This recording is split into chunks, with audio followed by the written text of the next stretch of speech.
আমি বিয়ের পর বাবা বাড়িতে থাকতে চাই না, কারণ বাবা বাড়িতে থাকতে গেলে অনেকে এসে বলবে, কিরে এখনো আসিস, যাবি না? কতদিন থাকবে? এতদিন কি কেউ বাবার বাড়িতে থাকে? আর কত কথা।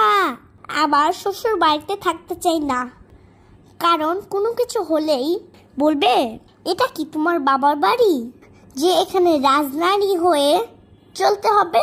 এখানে থাকতে হলে আমাদের কথা মতো চলাফেরা করতে হবে। আরো কত কথা। তাই আমার স্বামী ছোট একটা করে ঘর হোক না, সেখানে কোনো হুকুম চলবে না, কোনো কথা শুনতে হবে।